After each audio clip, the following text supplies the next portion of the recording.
Welcome back, clinical problem solvers. It's Prof. Rez, a clinician in Chicago who loves learning and teaching medicine. And today we're going to share a clinical unknown. When I was a medical student, I witnessed our mentor, Gurpreet Dhaliwal, discuss an unknown, and I remember getting goosebumps. It was so exciting to watch a clinician in real time process a clinical problem. Well, today we have a treat for you because Rabih is the discussant and he goes through this unbelievable journey on a hammock. And yes, I wish that he would fall from that hammock, but you'll realize why I made that wish. If you like today's episode, please subscribe to our Patreon. The link will be in the description to hear one episode like the one you're hearing today each week. Thank you. Is it Reza loves Rabih or Rabih loves Reza? It's the best palindrome, you will be so impressed. Oh, it's the mathematician and the magician, laying out the art of deduction. It's RLR. Welcome back, clinical problem solvers. Hello. You didn't clap for interjecting. I thought I was going to hear the word interjection. Anyway. Dude, your face was so funny. You sounded like you're ready to, This is how I look when I'm really constipated too, by the way. That's what I was going to say. That was in my DDX. Yes. Are we going to put this as a video? This will be as a video. Fantastic. I'm honored and delighted that you all know how I look when I'm constipated. Rabih, how's your day going? Excellent, my friend. Can you believe it? I'm going to say this again. It's a sunny day in San Francisco. Again. Wow. And I woke up, chatted with the one and only Prof. Rez in the morning, bouncing around ideas about a secret schema. Yes. Should we tell them what schema is? Please do. I think, yeah. It's a schema about neuropathy that really is just absolutely brilliant. And it breaks it down into really how people should learn about it. Mononeuropathy multiplex, and polyneuropathy. And Prof. Rez, in conjunction with, a very few group of people belong in the elite category of human being, in my opinion, and Prof. Rez, and that's the one and only Aaron Berkowitz, who worked with Reza on it. And the clincher for me is not only just that mononeuropathy multiplex, and polyneuropathy, but also each of them, in each category, there's a mimicker, a neuroaxis mimicker, which was just such a clincher. So I was going to go to sleep. If you asked me how my day yesterday, I was going to go to sleep and I was really like sleepy and things were great. And then Reza sends me this schema to review and I wake up because I'm like, oh my God, I have to review this. And then I see the DDX section and I couldn't go back to sleep because like, I have to learn this before I sleep. So I woke up today with a sense of joy at having accomplished a little bit of reasoning growth, which was great. Rabih, you're way too humble. So for the audience to know how lucky I feel to work with both Aaron and Rabih, but Rabih, like within a minute, sends feedback to take this schema to the next level. And but it just to capture the minds of Rabih and Aaron is absolutely thrilling. Like I was listening to a lot of Michael Jackson today, the Thriller. So thrilling. Oh, yeah. Amazing. Anyway. Yo, should we continue? How about we just not record an episode and just talk to each other about how much we love each other? I think we'll do for that. I am going to veto that because we will lose all of our subscribers and our income. So one day I will give you a kiss on camera. One day. In the meantime, can I show you something? Please. Today I'm going to be recording upside down. I'm dead serious, by the way. I haven't told Reza this, but let me introduce you to a new friend of mine, a friend who I'm not supposed to technically sit in until next week, but for reasons I cannot share with you, but unfortunately, but this, my friends, is what is called an indoor hammock. Now, question for you, why would you not sit in a hammock and glide and swing all day long? And I don't have an answer to that. So today, my dear friends, I am literally blinded to this case because I will be, whoa, yo, this is amazing. So I will reason with you from a hammock, inspired by my dear friend. I'm going to do it. I swear to God, I'm going to do it. Dude, you know what I hope happens? I hope gravity comes into effect and pulls you down to that earth really hard. Okay, I can't do this. It's No, too much. do it. You're fine. You're fine. Keep your eyes closed. Let me, and my internet is a bit choppy, so hopefully the video comes out great. But Yeah. I have an epic case for you, Rabih, and I Okay. cannot wait to hear you discuss this case. Amazing. From a Are you hammer. ready? Yes. So this is a story Mhm. of an 87-year-old woman Mhm. who's brought to the emergency department by her family with 3 days of worsening hypoactive mental status. Mhm. That's very helpful. And I think you've given us three fundamentally important pieces of data. The first is the syndrome. So you've described the syndrome as altered mental status. And that gives us a space by which we want to analyze this case, but we can't analyze the space without knowing the time course. So my dear friend, Prof. Rez, you've outlined the space-time continuum, both the problem and the time course, and now we can begin to solve it. The approach to acute altered mental status is where we all began, episode 1 of the Clinical Problem Solvers. And a good mnemonic for it is MIST, M for metabolic, I for infectious, S for structural, and T for toxin. I can't emphasize enough how important the time course is, because if you told me this patient's been altered for 10 years, I would share a very different approach, and that approach would be Alzheimer's, vascular dementia, etc. But you gave us another piece of data, which is the age of the patient, and that's crucial to study the world of altered mental status, because you need to know what the change from baseline is to help you stratify the probability within the MIST mnemonic. So no matter what, if in the world of acute altered mental status, we have to think about MIST, metabolic, infection, structural, and toxin. But how does the baseline mental status help us? If you're 35 and you're a clinical reasoning guru named Prof. Rez, whose mind, I don't know if I just gave away your age, that was just a guess. If your mind, really? Okay, cool, great. If your mind functions so well, beautifully, is kind, is thoughtful, and is very, very sharp, if you present with hypoactive delirium, the possibilities are very limited. The things that take a healthy brain and make it that altered really come down to a problem within the brain, like encephalitis, or commonly actually the effects of toxins. So if somebody who's 35 and otherwise healthy comes in as profoundly altered, I'm immediately worried about an intrinsic brain problem or a toxin problem, much more so than I would be in somebody else. Now, we're taking a leap of faith and saying this 87-year-old brain has accrued some damage just from being alive for 87 years. So I'm going to make the assumption that the baseline function of this patient's brain is not perfect. And as a result, the range of diagnostic possibilities is actually everything within the MIST mnemonic and more. If you then tell me this patient has dementia, I would be worried that even a change in her sleep or urinary retention or constipation may lead to an altered mental status. So let's reflect for a moment. You need the space and the time to solve any problem. The space here is encephalopathy and the time is acute. And the solution for acute encephalopathy is to clear the MIST. M for metabolic, I for infection, S for structural, and T for toxin. But that's not the only data we have.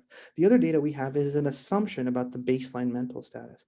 And that assumption should be this patient's baseline mental status is not perfect. And therefore, even the most minor disturbances will take somebody from a suboptimal brain function to a perturbed one, unlike Prof. Rez. And if he were to show up on this recording altered, I'd be like, Rez, what substance or what encephalitis do you have?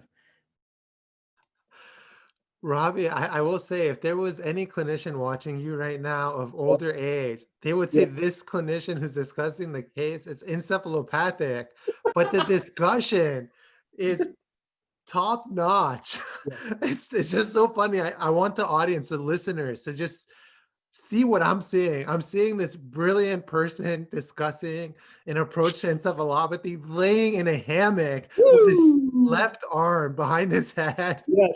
It's Gosh. just this juxtaposition of youth in his hammock. Hey, can I tell you? I'm trying to figure out what frequency I should oscillate at that would soothe me enough to enjoy this case the most. And I haven't figured that out yet. Hopefully, we'll accomplish that by the end of the. My only hope is that I can like throw you off your game to the point where you just lose yourself and you fall to the ground. Whoa! Uh-oh! Look, we're swabbing. We're wavy.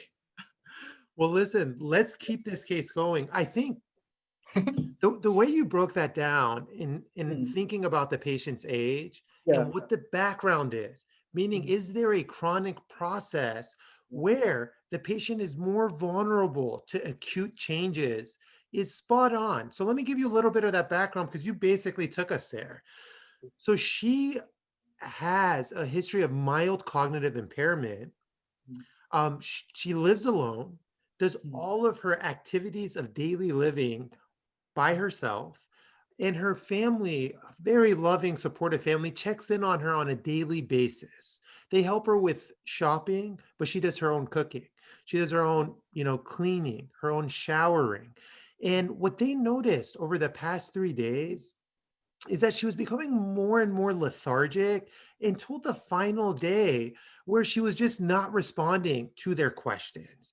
And that prompted them to bring her to the hospital. And they bring her to the hospital. Her past medical history is just hypertension, hyperlipidemia. On physical exam, her temperature is 102 degrees Fahrenheit. Her heart rate is 105 beats per minute, normal respiratory rate, normal oxygenation.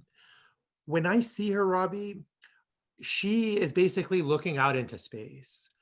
And as I yell her name, she doesn't really track or look at me. But when I pinch her feet or pinch her fingers, she withdraws. So she's moving all her extremities, but I really can't get past the mental status exam.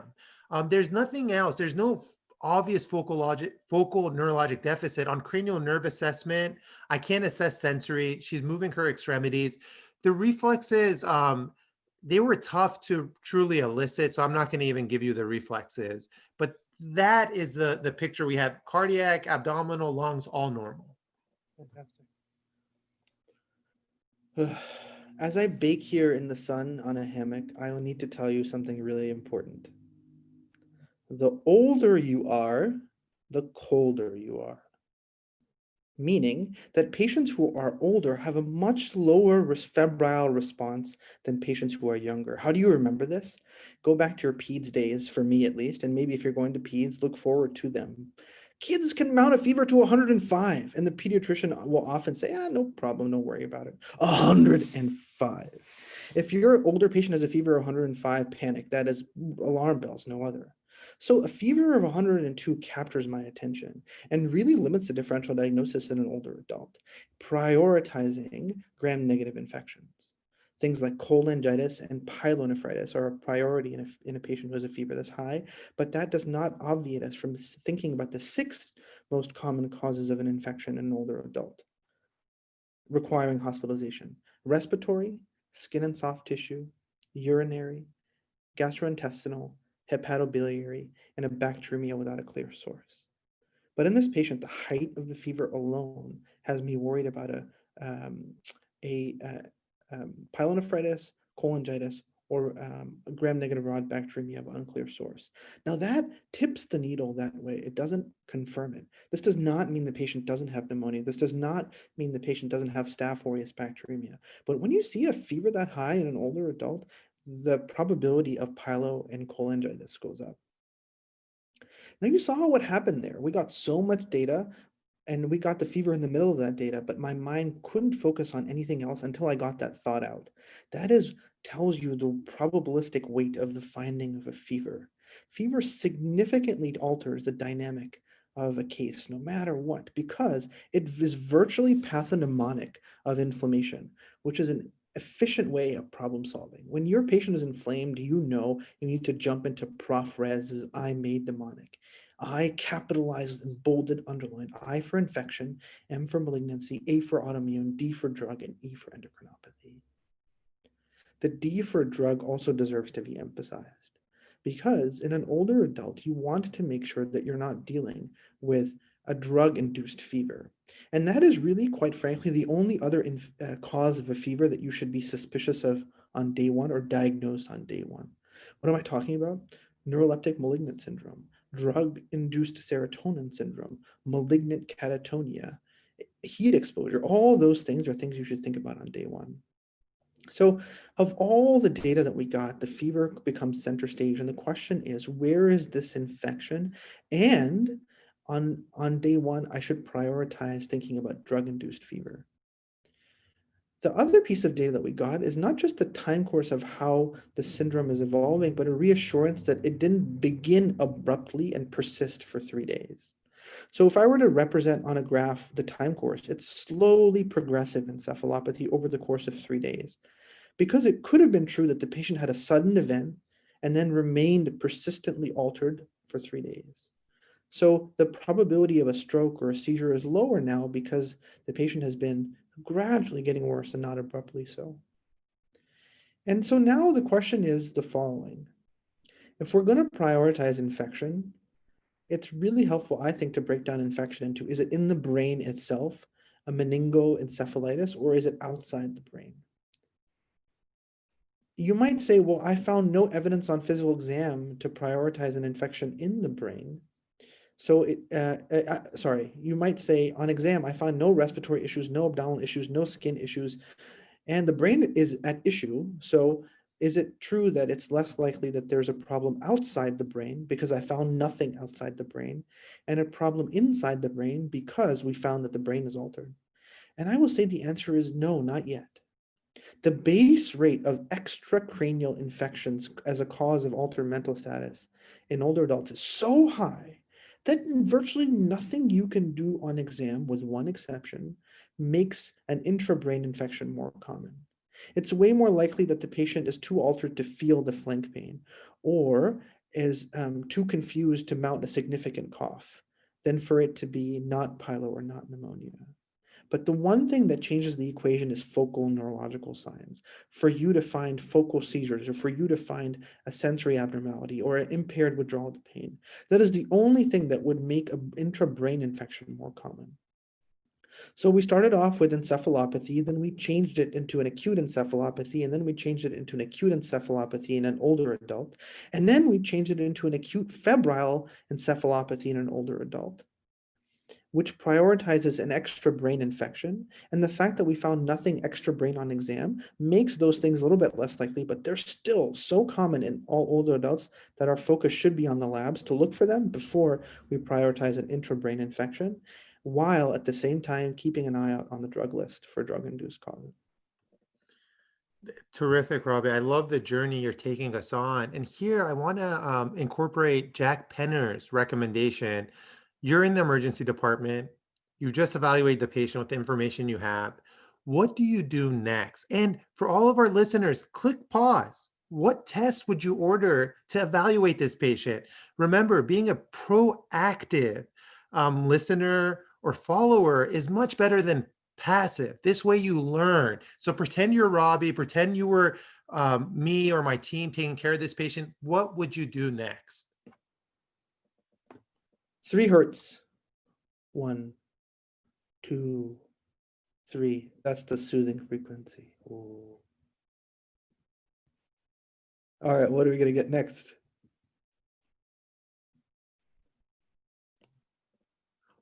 You tell me. That's on you. Oh, okay. So we're going to do it. We're going to make you also proactive. Like, you remember what Jack told us.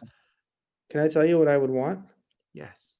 I would want a CBC renal panel, liver enzymes, chest x-ray, urinalysis, and, because I've been fooled before, an EKG. Excellent. And basically you're thinking about the top causes of infection: lungs, Exactly. liver, urinary. All of those, Rabih, were normal. Okay. There wasn't even there was less than 5 white cells in the urine. The chest x-ray was clear. There was no leukocytosis. There is no evidence of liver inflammation, and EKG was normal, meaning there was no acute changes that were concerning. Fantastic. This patient does not have a prostate, and so the probability of urinary retention is very low, but I would be thinking about that. And that is much less likely in febrile inflammatory encephalopathy. So now the question is, does this data prioritize an intracranial infection? And the answer is we really have to think about it. And so the next step is to think about getting CSF. And one thing that comes up about getting CSF is, do you need intracranial imaging before you do a lumbar puncture? And I will tell you that there's plenty of guidance out there about getting a CT before an LP, with the rationale being that if you stick a needle and you drain CSF from the back, that if there's something in the brain that might create a pressure gradient and herniate the brain if there is a focal lesion in the brain. The reality is there's often a significant delay in a lumbar puncture by intracranial imaging. So I think in this patient, if you can get a CT, because she does meet the criteria to get a CT because of her age, if you can get a CT very quickly, I think that would be a good next step, followed by a lumbar puncture. But if there are delays in getting a CT, I think that getting an LP right now is important. Before you get an LP, you need to think about a couple of things, which I cannot answer. You need blood cultures because the yield of blood cultures for bacterial meningitis is not too low, but helpful.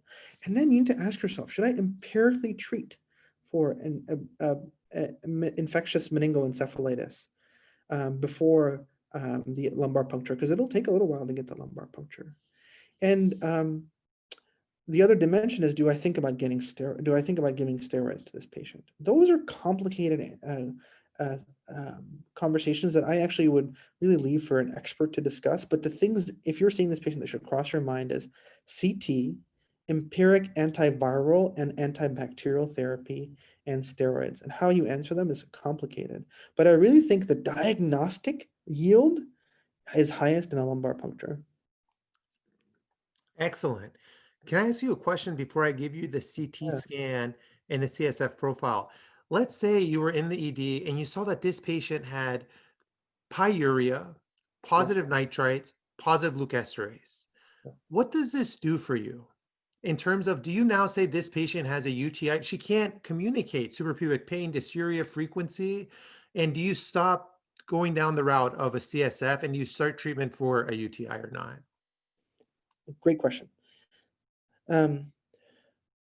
In older adults, the rate of asymptomatic pyuria is very high, meaning that when the patient was doing phenomenally well, independent of her ADLs and IDLs, if you had gotten a urine sample, you might have found the same thing then as you are seeing now.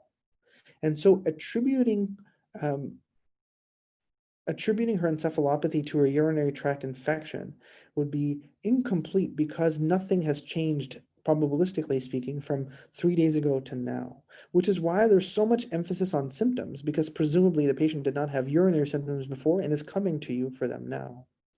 So this is always a tension point of, do we treat for pyelonephritis given the possibility of pyelo? When you have a negative UA, you essentially exclude pyelonephritis. But I'd say a urinary tract infection in the face of pyuria is possible, but is not confirmed. And it's not confirmed because the rate of incidental pyuria is fairly high in older adults. And so you're left with this tension. Could this actually be pyelonephritis, or am I dealing with incidental pyuria and in fact an infection elsewhere? And that is an age-old dilemma that will plague us for a very, very long time. Thanks for answering that. I actually personally didn't have a great approach to that. And one of the ID attendings at Hopkins had said exactly what you said. He said that in older individuals, we often cause more harm by just blaming asymptomatic pyuria than searching for an alternate diagnosis. So we just anchor on that. And ultimately we miss what's really driving the confusion or the fever in the patient. So thank you for that. So RG, we get the CT scan, no acute intracranial abnormality. Now let me read off to you the CSF profile. So the cell count, first of all, the color is clear. The cell count, white blood cells, is 33. 66% is neutrophil. 11% is lymphocyte, and there's zero red blood cells in the CSF.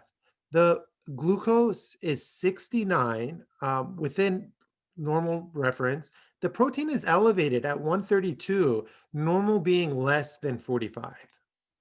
Terrific. So we started with encephalopathy, then we learned it was acute encephalopathy, and then we learned it was acute febrile encephalopathy with no systemic features on exam, and then no systemic features on labs. And here we all now have proven that this is acute meningoencephalitis. Why? We have inflammation in the meninges as evidenced by a pleocytosis with a white count being 33. And then we have altered mental status, making this a meningoencephalitis. Oh, I wish it were true that we would be able to have microbiological confirmation of the cause of meningoencephalitis right away, but often what we're left is studying the body's reaction to it. If you ask yourself how you've learned or been taught the approach to meningoencephalitis, it starts with analyzing the cell count. It starts with how is the body responding to this problem? Now, let's be clear. Anytime you hear an itis, you have to focus on infection, but autoimmune diseases and malignancies and drug-induced causes are fair game. But nobody should think about them on day one. So here we're saying this patient has acute meningoencephalitis, and we have to study the focus is on infection, and unfortunately, it will take some time before we know, if we ever know, what the nature of the infection is. And that starts by analyzing two things about the body's response primarily, and then studying for other clues. The first thing is how high is the cell count? And two, what is the nature of the cell count? Is it neutrophilic, lymphocytic, eosinophilic, or other? And here we have this complicated 2x2 table. Most neutrophilic pleocytosis represents a bacterial process, but the problem with that is a bacterial process usually causes cell counts in the thousands or high hundreds. So a typical profile of pyogenic bacterial meningitis looks like this. A neutrophilic predominance, 60%, as we see today, but the counts are usually high hundreds to thousands. So while a pyogenic bacterial process is the most morbid and therefore should remain a consideration owing to its morbidity, diagnostically it's less likely. So what are the other causes of a neutrophilic pleocytosis? And the real gain in neutrophilic pleocytosis is early viral infections, things like herpes, West Nile, etc. Atypical infections like Mycobacteria, Brucella. Some very scary and unfortunate things, so things like Naegleria fowleri will cause a neutrophilic pleocytosis with counts that are really, really high. And on occasion, the endemic mycoses do so. Here, though, the priority would probably be on a viral cause. Why? Early viral infection can cause a neutrophilic pleocytosis. So where are we now? We're in the world of neutrophilic pleocytosis, where we worry about pyogenic bacterial infections, but they're less likely because the counts aren't super high, and the glucose isn't super low, and the protein isn't super, super high. While there are other non-viral causes, like atypical bacterial infections, endemic mycoses, and some scary things like Naegleria fowleri, the focus is probably now on viral meningoencephalitis. How do we think about viral meningoencephalitis? I'll tell you the most common causes are those related to the herpes viruses, HSV1, 2, VZV, and CMV, enterovirus, the flaviviruses born from mosquitoes, and some tick-borne viruses, as well as acute HIV. There's some less common causes of viral encephalitis, things like measles, mumps, JC virus, influenza, adenovirus, and some zoonotic viruses like rabies, which I hope this patient is not at risk for, and my favorite, a rat-borne virus called lymphocytic choriomeningitis virus, LCMV. But the priority should be on the base rate, and the base rate depends on the season. So now I think the key question that you can find out right now is what time of year is this happening? Is this a time of year when mosquitoes and ticks are active or a little bit less active? And that would help you sift through the differential. I will say all this with the humble recognition that in a large fraction of patients, we never find out the cause of their meningoencephalitis. It's probably something we don't know yet. And a large fraction of patients with this syndrome don't have a clear answer. So while our focus should be on these things, the real focus in clinical reasoning is to say, is this an atypical presentation of pyogenic bacterial meningitis? Do I have to empirically treat for that? Is this a treatable cause of viral meningoencephalitis, with really the focus being on the herpes viruses? What time of season, what time of year is this, with a focus on West Nile, St. Louis encephalitis, and tick-borne meningoencephalitis like Powassan virus? And the humble recognition that you might not know what's causing this at the end of the day. So you asked for it, and I will give it to you. So the season, the month is September. Okay. September is a high-risk month for mosquito-borne illnesses and tick-borne illnesses. How can you make progress? West Nile testing is through CSF IgM. The same is for St. Louis encephalitis.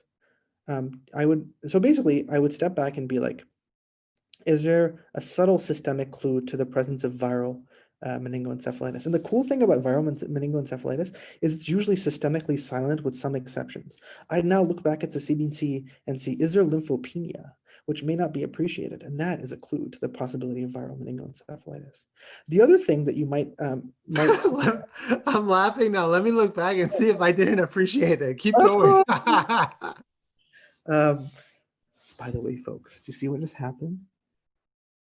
We might have uncovered a clue that Prof. Rez may have missed, but also, do you think he just gave us a hint as to what the final answer was? Is he scampering because the final answer is in fact a viral encephalitis, and now he's like, oh, was it there? Rob, I hope you fall down face first onto that floor.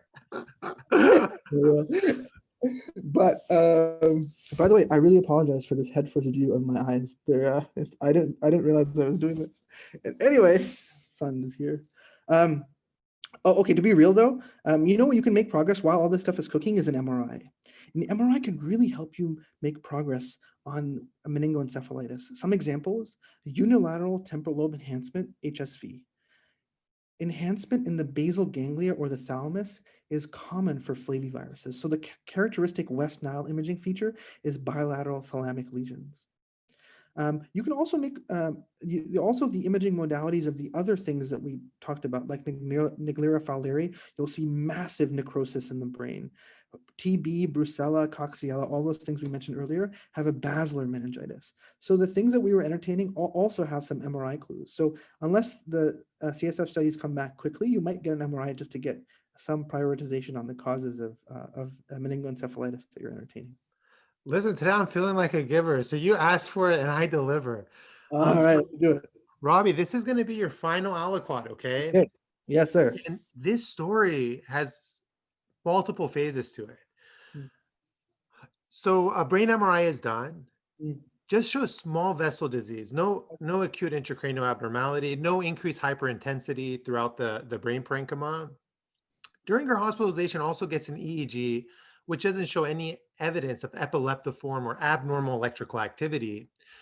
It's given steroids prior to the antibiotics, which included vancomycin, ceftriaxone, ampicillin, in addition to acyclovir. The CSF gram stain cultures negative. And I just want to, so the viruses you mentioned, let me just tell you which ones we sent so that you can keep track and the audience can keep track. So, and of course, not all of these came back immediately, Robbie, but I'm just going to tell you, like, you know, what came back negative. So the VZV DNA was negative, undetectable. CMV negative, enterovirus negative, HSV1, 2 negative, HHV6 negative, and I've actually never heard of this one, human paracovirus, PARECHO virus, negative. Maybe I'm mispronounced, parachovirus, and Cryptococcus antigen negative. And I look back for a lymphopenia, which quite frankly didn't occur to me to look for. That too was not present. So what happens is, within a day, she improves. Family comes to the bedside. She's like her normal self, or much improved than she was.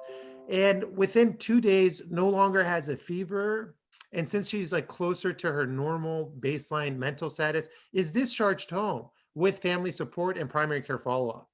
Within 24 hours, she starts becoming lethargic again, unresponsive again, very similar to what prompted her to come to the hospital the first time. The family appropriately brings her back to the hospital, which highlights the importance of never closing the door and always giving return precautions. Comes back to the hospital, Rabih. Everything is done again. CT scan of the head, no acute intracranial abnormality. MRI, no acute intracranial process. Gets a CSF at this time, same number of cells, but now it's 90% lymphocytes. Wow. The protein is still elevated, glucose within normal range, and gets all those studies again, but one additional study on that CSF. And at this point, I'd like you to lay down your final diagnosis, Rabih. You got it. So what has happened? There are two features that have happened to us to help us analyze this case. One is that the CSF pleocytosis has become lymphocytic. And that is a reminder that the body's response takes time. So as you're studying the meningoencephalitis sphere, you have to ask yourself, when did I sample this? Some important features to recognize about the flaws of early sampling is the cell count initially for a lymphocytic pleocytosis begins as neutrophilic and then transitions to lymphocytic. And we saw that before our very eyes. The other thing to recognize is some PCR testing can be falsely negative in the early phases. So HSV testing is classically classically described as maybe being not perfectly sensitive early enough. So the HSV PCRs on day 3 are pretty good, but deserve sending again for sure, given the possibility of treatment. But HSV itself is less likely because of the lack of temporal lobe enhancement on MRI and the lack of red blood cells. So that's fact number 1, is the timing of the sampling influences some PCR testing, specifically HSV, and influences the cell count. And what would have been lymphocytic may take some time, as we saw today. We also learned that there might have been a response to therapy in the hospital. And the question is, what kind of organisms might respond to vancomycin, ceftriaxone, ampicillin, and acyclovir, correct? And steroids. And steroids. Let's analyze this case from a different perspective. We now know that this patient has a lymphocytic pleocytosis. The differential diagnosis of lymphocytic pleocytosis in the CSF is basically everything except a pyogenic bacterial infection. So we're back in the world of viral meningoencephalitis, atypical bacterial meningoencephalitis, fungal meningoencephalitis, and other things like toxoplasmosis. The other category is really in consideration when patients have traveled to areas where schistosomiasis is endemic and esoteric infections we don't see in the United States. The fungal category is really Cryptococcus and the endemic mycoses, which typically have a systemic signature. Now, you can have crypto in the brain without involvement anywhere else, but that's unusual. And the fact that the CRAG is negative makes that less likely. So I think the question here is this a viral meningoencephalitis, or is this a atypical bacterial meningoencephalitis? The one cause of an atypical bacterial meningoencephalitis that might have responded and then relapsed are spirochetes. So could this patient have had Lyme? Could this patient have Borrelia miyamotoi, which is another spirochete that might have responded to the ceftriaxone that she got and is now the reason why she's worse? Or does this patient have the natural fluctuation that one might be expected of a non-HSV viral meningoencephalitis? Or did she actually respond a little bit to the acyclovir? So here's where I'm at. I think that all I can confidently say is this patient has a meningoencephalitis. I'm very happy that she does not have a pyogenic bacterial infection based on the differential and the height of the white count. I think a viral and or an atypical bacterial infection are most likely.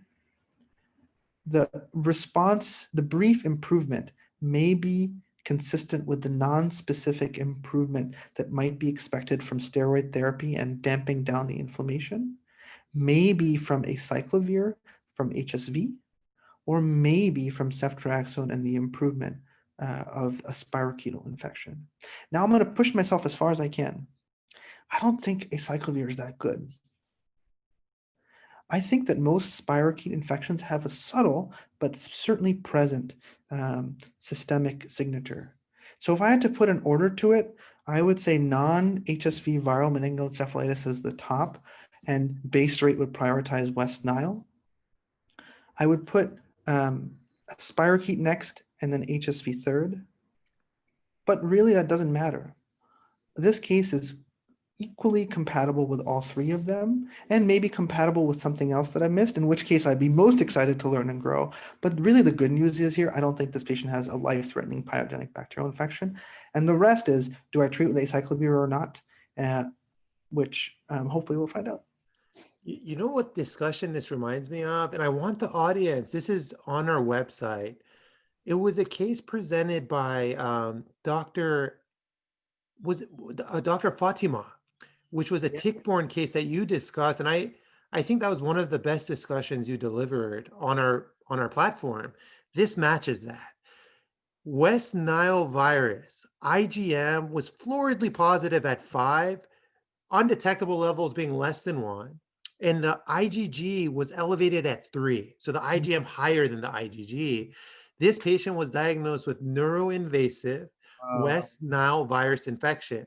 And I would usually give you an opportunity to reflect and give a brief teaching point, but I'm not going to do that because we have a meeting with our MBA or business person who is just amazing. So I want to just say one thing to the audience. So this patient got IVIG, not much evidence for it, but something that they use, 1 dose. Ultimately, ID said that the only treatment is supportive care, and then was discharged from the hospital. And I think people should listen to your discussion ×2. And for those that gave feedback, I think we delivered loud and slow discussions. But I also want to say one thing that, I took care of this patient in September, right? I had assumed that it was just some undetectable cause of meningoencephalitis. The only reason I went and I looked back at the chart was because I was looking for a case to present to Rabih. And that's when I discovered that this patient had West Nile virus. And so it just tells you that when we don't follow up on particular cases, now which cases should we follow up on? That's a whole different episode. We don't get to learn as much as we could have learned. And this is a prime example of that. So I'm very happy that I got a chance to review some of the charts and discover this. And now I too have to go learn more about West Nile virus infection. Rabih, why don't you have the last words? We still have a minute left before we have to get off this call, but why don't you take us home, my friend? I hope you spend most of your life either physically in a hammock or pretending like you are one. It's very relaxing. All right, I'm cutting him off.